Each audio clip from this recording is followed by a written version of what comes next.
বিজেপির রাজ্যস্তরীয় সক্রিয় সদস্য সম্মেলন হলো নন্দীগ্রাম 2 নম্বর ব্লকে। উপস্থিত ছিলেন রাজ্যের বিরোধী দলনেতা শুভেন্দু অধিকারী।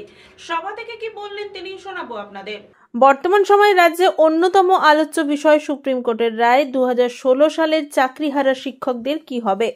যোগ্যরা যাতে চাকরিতে বহাল থাকতে পারে তার জন্য তমলুকের বিজেপি সাংসদ তথা প্রাক্তন বিচারপতি অভিজিৎ গাঙ্গুলি মন্তব্য করেছেন।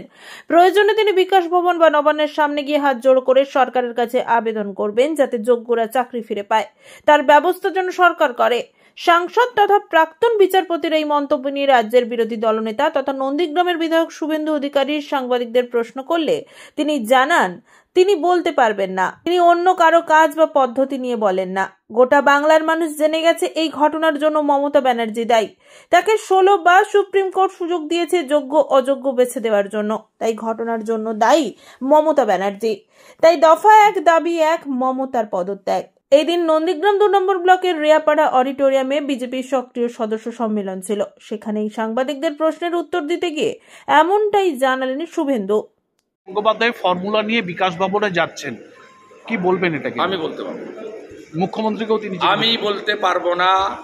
আমি অন্য কারোর কাজ এবং পদ্ধতি নিয়ে মন্তব্য করি না, করব না। অনুব্রত, গোটা বাংলার মানুষ সবাই জেনে গেছে এই ঘটনার জন্য মমতা ব্যানার্জি দায়ী। তাকে 16 বার সুপ্রিম কোর্ট সুযোগ দিয়েছে যোগ্য অযোগ্য বেছে দেওয়ার জন্য। এই সমগ্র ঘটনার জন্য দায়ী মমতা বন্দ্যোপাধ্যায়। একটাই আওয়াজ, দফা 1 দাবি 1 মমতার পদত্যাগ। এর বাইরে কোনো কথা হতে পারে না। আজকেও চাকরি হারা আমরা বলছি বিজেপিকে আনুন। সরকার গঠনের 1 মাসের মধ্যে সিবিআই যে হার্ড ডিস্ক গাজিয়াবাদ থেকে উদ্ধার করেছে, ওখান থেকে ওএমআর বের করে যোগ্যদের তালিকা করে আমরা সুপ্রিম কোর্টে গিয়ে ফেলে দিয়ে বলবো, হুজুর এরা যোগ্য, এদের চাকরি আপনি ফিরিয়ে দিন। আজকে দাদা আমরা কমিটেড। এর বাইরে কোনো কথা হবে না। আর আপনি বলেছেন নেতাজি ইন্ডোরে বিজেপি কথা রাখে না, অমুক তমুক ত্রিপুরা। আপনি জানেন না সিপিএম এর ভুলের জন্য 10,000 সামথিং চাকরি গেছিল।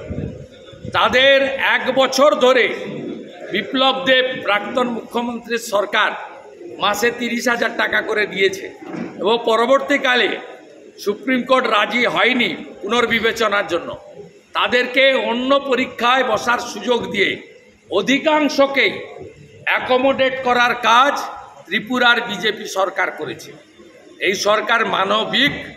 সেই কারণেই নরেন্দ্র মোদীজি 24 সালে একাধিক নির্বাচনী প্রচারে বলেছেন বিজেপি লিগ্যাল সাপোর্ট আপনাদের দেবে।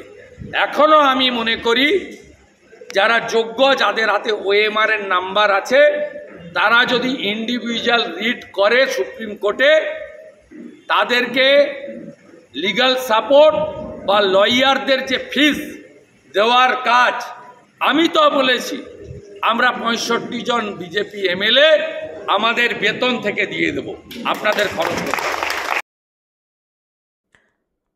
রঞ্জন মাইতির রিপোর্ট, খবর বিসিবিএস।